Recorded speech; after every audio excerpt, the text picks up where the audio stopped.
Everyone, welcome to the kind of final episode of my knitting through the 1900s series, in which I work my way through knitting patterns of the 1900s, one decade at a time. As you can see over here, I've already done the 90s until the 10s. So now, for the last episode, it's time to do the zeros. Now for this one, we are going back to clothing. We've kind of deviated the last two episodes and did accessories, but for this final one I found a clothing item I wanted to make, which is the Oxford bustle jacket or hug me tight. I have not written down what book this is from, but I will look that up and I will put it on the screen and I will link it in the description.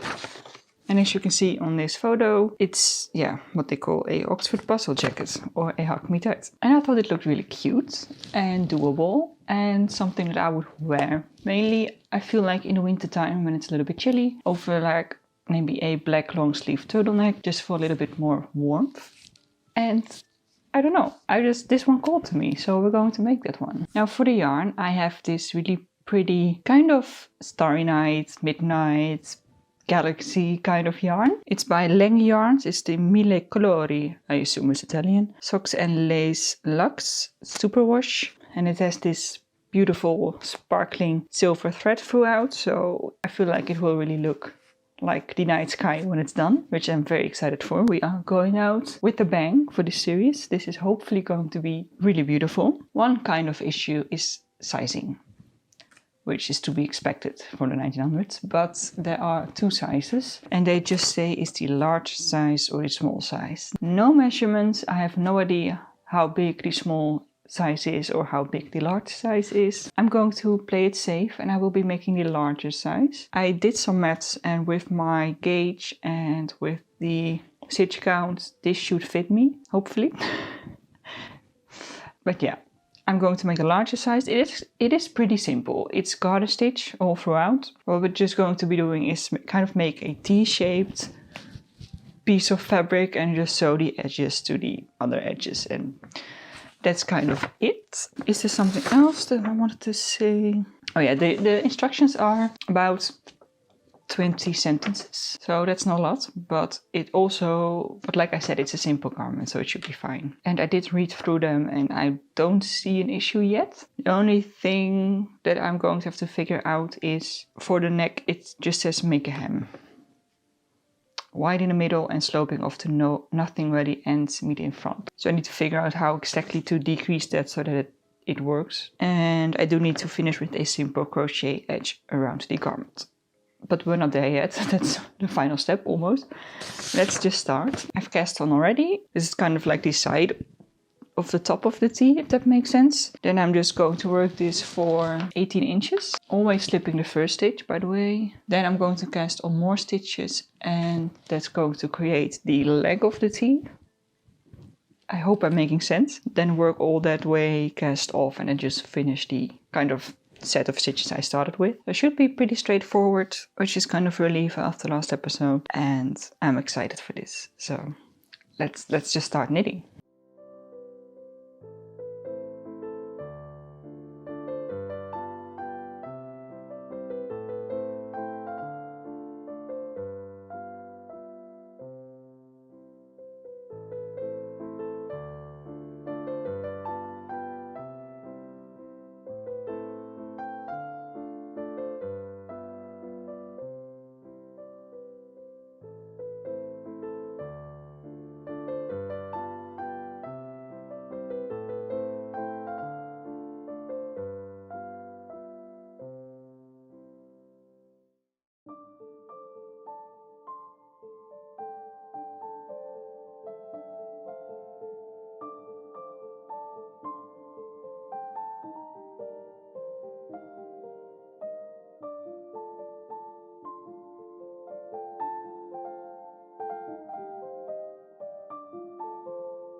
finished the 18 inches and it's looking really cute. I really like how this yarn changes color. It looks really pretty. There's one thing that's bothering me. One thing. And that's this stripe right here. This one. You could tell that's a different shade of blue than the other ones. The other ones are all really similar, just like lighter and darker, but this one is a bright blue and it hasn't made another appearance yet. I don't know if it's going to make another appearance because I'm pulling my yarn from the center, so I don't know what else is in there. But I'm hoping it will, because otherwise it looks a little bit out of place. But apart from that, it's looking really cute. I really like the sparkle. And oh yeah, after I did the first row, I completely forgot that I was supposed to do a slip stitch at the start of every row. So I didn't do that. But it's fine. There's going to be a crocheted edge anyway, so I don't think it really matters what it looks like. Also, it's pretty wonky anyway, the sides I mean. I feel like especially here you can see. Maybe. Because the yarn is not very evenly spun. So some parts are tighter and some parts looser, which means that some parts are thicker and some are thinner. So yeah, that will kind of change the shape of the edges. Again, completely fine because we're going to do a crochet edge. But that's where I'm at. It's going pretty well, and obviously I had no issues with the pattern yet because it's just been 18 inches of this rectangle. Now what I need to do is work on what's going to be the back, I believe. And for that I just need to cast on another 54 stitches onto the end. And then work another 9 inches, I believe. Let me check. Yeah, 9 inches. I just realized I printed out a page that I didn't need. Fine. Anyway, I'm gonna do the 9 inches, then we need to cast those extra stitches off again and then do the same as we did at the start. So 18 inches of the first 54 stitches. But we're not there yet. Let's cast on the stitches and work 9 inches.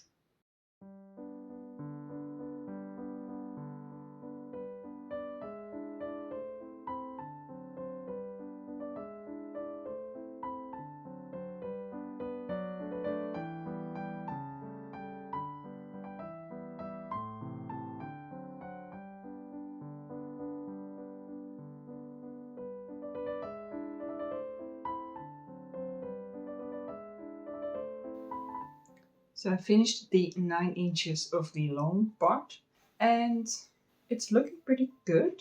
I still haven't seen this bright blue again, and this is all I have left of this first skein. So yeah, I can tell now by looking at it. We're not going to see that again, maybe in the new skein, but it still feels out of place, which is a little bit annoying, but it will be fine. Now that these 9 inches are done, what I need to do is cast off the extra stitches we cast on earlier and just get back to the original stitch count and work another 18 inches. So we're going to do the same as we did on this first part. And then the main thing is done, like the main knitting is done. Then we need to put it together, sew the seams and then make a neck edge, which we'll have to figure out together because there are basically no instructions for that. But first I need to work these 18 inches, which will take forever. So I'm going to fast forward to the next step. So I just finished the other side. So we have 18 inches on both sides and then 9 inches on this middle part. Now it's time for the next step, which is a very exciting one because we are going to sew the side seams and that will give it some shape because it's now, well, it is a shape, it's a T. But that's not what we're going for. Now before I'm actually going to sew the seams, I'm going to show you by just using some clips. So we have the clips and now I can kind of show you the idea. Kind of goes like this. So you can now see it's starting to take shape, which is really fun. Should be alright. I tried it on already earlier and it fits pretty okay. The only issue I have is you can see it here already, but there's just a little bit too much fabric here in the armhole, but it should be alright. I can live with that. So now I'm just going to sew these seams and then because I tried it on, I already know that I don't need to knit another neckline. The pattern wants me to knit a neck edge, but it's already high enough in the neck, so I don't need that. which means I'm going to skip over that step. Then we're going to go straight into the crochet edge, but we'll talk a little bit more about that later. Let's first just sew up these side seams.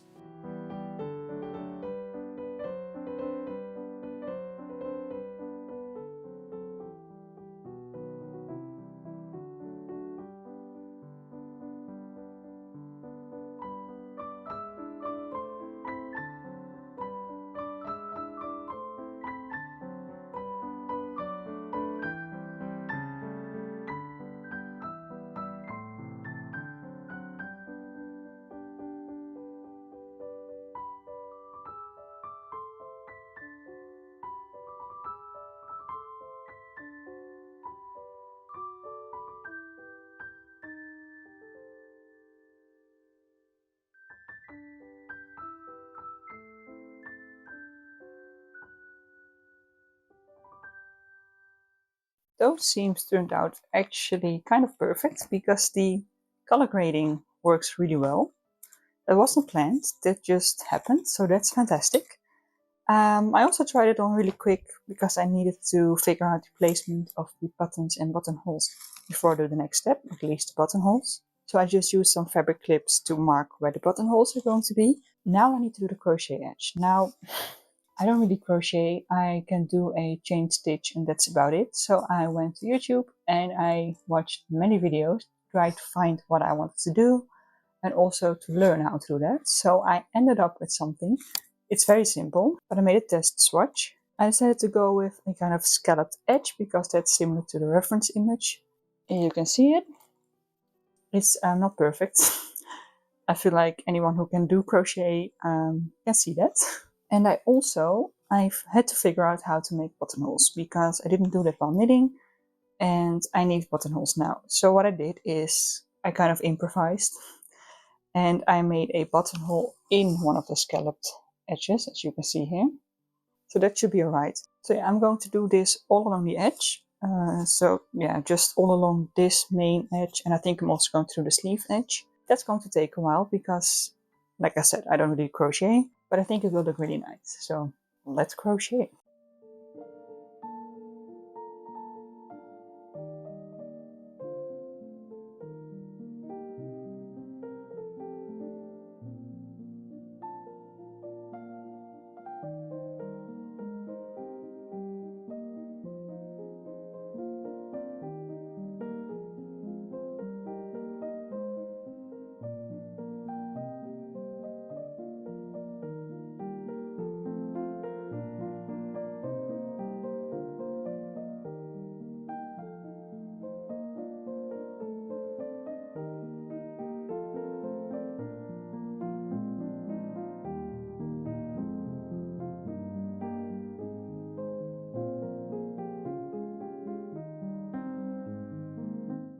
So I worked my way from a starting point up until I reached the first clip. So that's where the first buttonhole is going to be. Now for the buttonhole, how I kind of figured out how I'm going to do it is, I'm not following instructions here. I'm just doing something that maybe is ridiculous, but it works for me. So what I did in my trial was I worked a couple of stitches along the edge.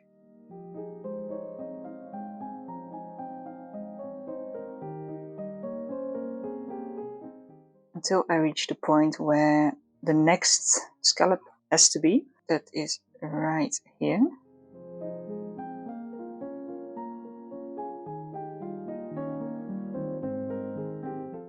That's going to be the base of our buttonhole, and now I'm going to work about 4 chain stitches. And then what I'm going to do is maybe do 5. Like that. And then I'm going to go back to the original point. And really don't judge my technique. I don't really have a lot of crochet experience, so I'm just doing something. So now I've anchored it into place and we have an opening for the button. So now what I'm going to do is just work more scallops, but instead of using the base as a anchoring point for my scallop, I'm using the chain stitches, and I'm going to find the center and just work my scallop.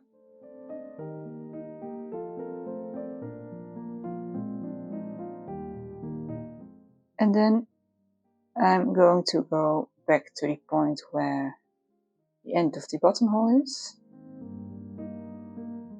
and finish it that way.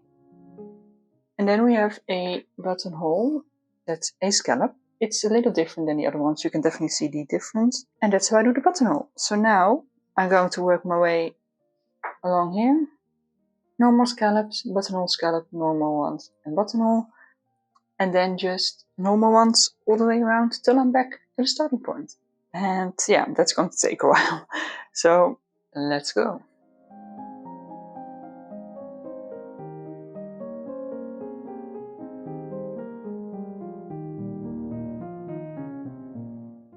Hi, you've joined me whilst I'm sewing on the final button, which feels like a full circle moment because that's what I did in the first episode. I did my reflections whilst I was sewing on the final button, so it seems only fitting to end the series with that as well. So I've already sewn on the other two buttons. Here they are. Now it's time for the third and final one. And let's talk a little bit about this pattern and this project. It's been pretty easy. Kind of. I already predicted it would be easy because it's basically a bunch of rectangles. No decreasing, increasing, no shaping whatsoever. So I didn't expect it to be difficult. However, I didn't do the neck edge. Maybe I would have run into some issues if I had done that, because there are basically no instructions for that. But I didn't do that because, like I said earlier, the neck was already high enough and I didn't feel like it needed more. So for the most part, if we ignore that little bit, instructions have been actually pretty clear, which is a surprise because this is the oldest pattern in the whole series and I've had more issues with some more recent ones, but we are done. So let's just try it on and then we'll give my final thoughts once I'm wearing it.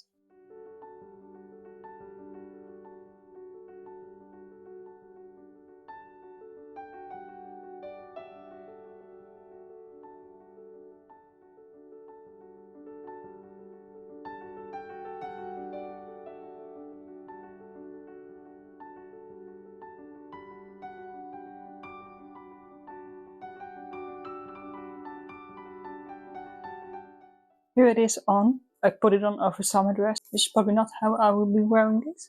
I would probably wear this in wintertime with a black turtleneck. But for now, I put it on over this summer dress because, honestly, it kind of works, the color combination. And it's cute. I especially like the back, because here you can see the stripes really well.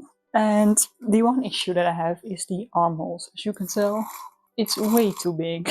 If I stand like this, you don't really notice it. But it's cute. I really like the scalloped edge as well and how I kind of hid the buttonholes in the scalloped edge. And it works really well with the buttons. That's one other thing I wanted to say about the pattern. The buttonhole issue. When you're done knitting, they tell you to make buttonholes, which seems a little counterintuitive.